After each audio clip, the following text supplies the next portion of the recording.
Hello again guys, and welcome back to another Big Al Devlin video here at the House of Devlin. Today what I wish to discuss with you is something of a personal subject. I've discussed it before in brief points here and there, but never from a truly paganistic point of view. And this is basically my experience of death. And the reason that we're discussing this, because even though it's very personal to me and something that I wouldn't normally discuss without a significant reason, is my experience of the afterworld. And I'll get into how I experienced it in a little bit. But my experience of the afterworld and my return from the afterworld to Midgard, the world that is around us, the material realm, Earth, home, yeah? My return process, now that I look back at it, shows me the nature of the difference between the material realm and the spirit realm. And I've just started to try and film something about, a video about focusing on the realms and how they came into existence and how they interact with one another, the spiritual realms with the material realm and vice versa, and also how the spiritual realms interact with each other. But I found it quite hard to talk about without prior sort of discussing this particular topic. I found myself going into the topic of the afterworld and my personal experience of the afterworld to explain some of the processes. So this is like a precursor video to the discussion of the realms, but also in its own right a discussion of my experience of death ultimately, or the dying process. Now, before I go into what I went through, some of you will of course understand this, will have a significant experience of paganism and knowledge of paganism. Others of you will be pagans who have not come across this subject yet, and some of you may just be non-pagans who are just interested in learning about like the ancient Nordic and Celtic and Britannic faiths.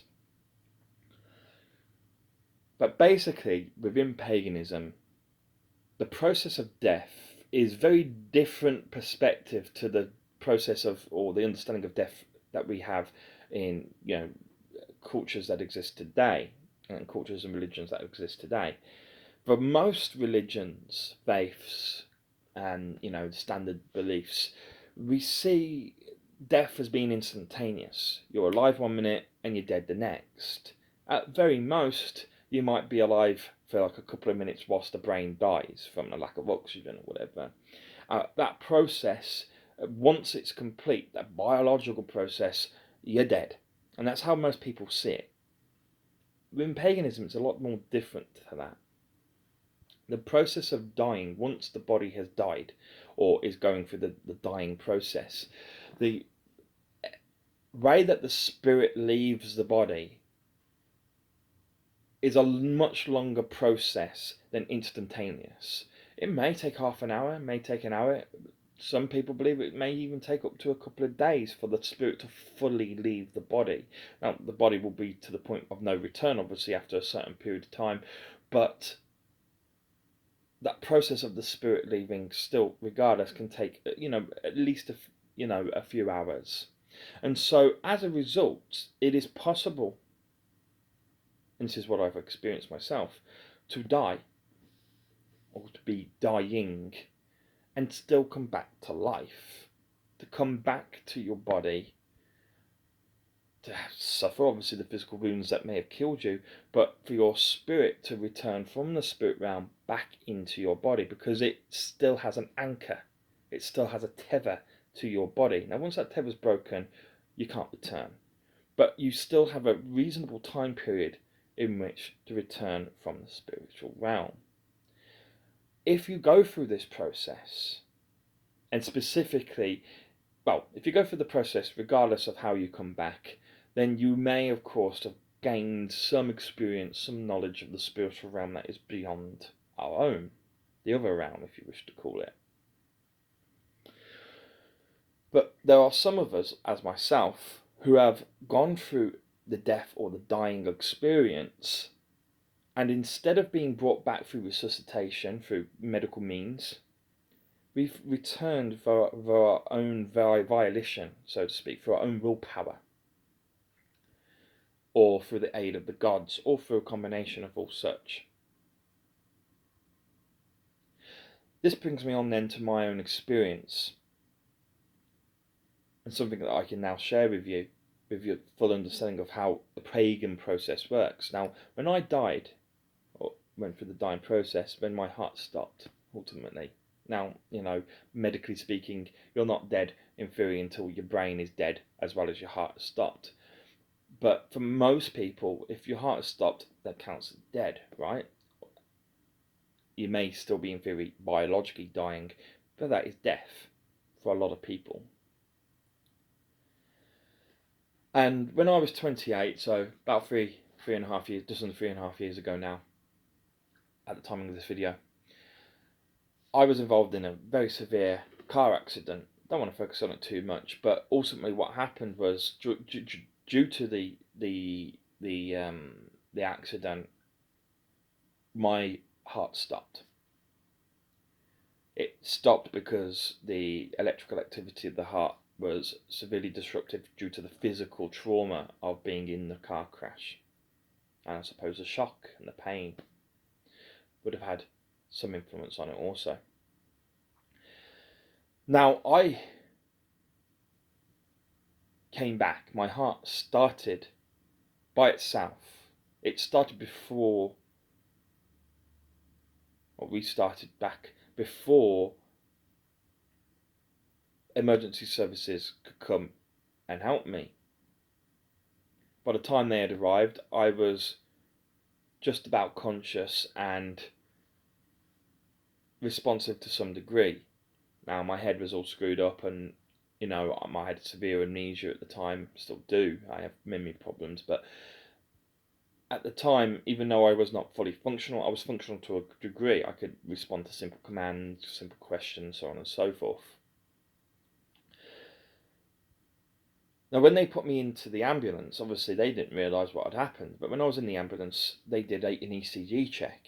And I've seen these ECGs since the papers, and I know how to interpret ECGs, and I've seen it for myself, so it's not like I've been bullshitted. I've seen it from my own eyes. I've seen the evidence. And what the ECGs show is essentially the kind of echo, ultimately, or the ripple effect that happens when your heart stops. When your heart stops, it can, especially when the electrical activity has been interrupted, it can leave scars across the heart, essentially, that then can show up on the ECG for years later. Sometimes up to 10, 20 years later, essentially there's a scar on your ECG that can be shown through the machine. And what the certain different things that can be shown on ECG is the fact that your heart has ultimately stopped, that it has received damage and stopped. And that's what the ECG showed. So I had no idea until actually a year later when I was told this. I didn't even know at the time. I went for the whole year after the crash thinking I died and thinking I was crazy, that I was in this kind of afterworld. I was going through what was called in paganism the walking death. And I've done a video on that, several videos on that process. But when you go for the walking death, you're convinced that you're kind of still in the afterworld, even though you're not. You are alive, but a part of your soul. But as I say, you can call it a soul, but it's really your consciousness, as we like to see it in paganism. When you go through the dying process in paganism, and say it takes a while for the spirit or the consciousness, the soul, whatever, to fully leave the body.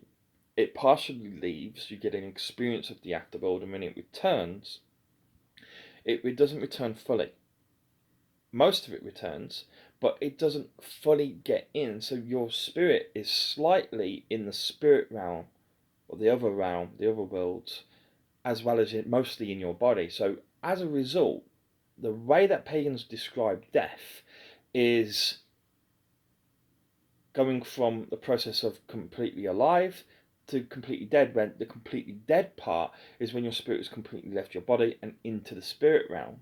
However, if your spirit or your consciousness has gone but come back, as I say, it won't completely come back, and so as a result, yes, most of your consciousness is in your body, so you're mostly alive, but you're not fully alive because you don't have all your consciousness returned.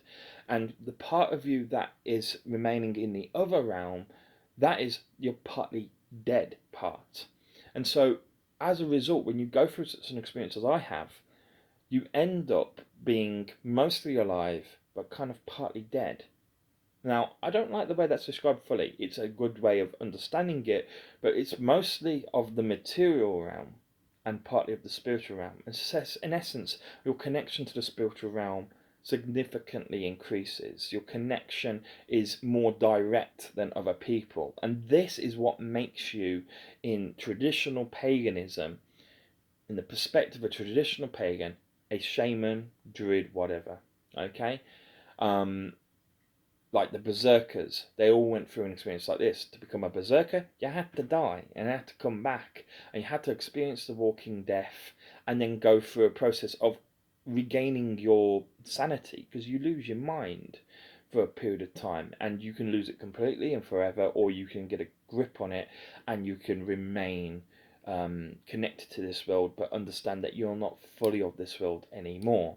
And this is exactly, the berserkers are the ones that most people have heard of. They were shamans, they were druids, that had simply, become completely dedicated almost to fighting.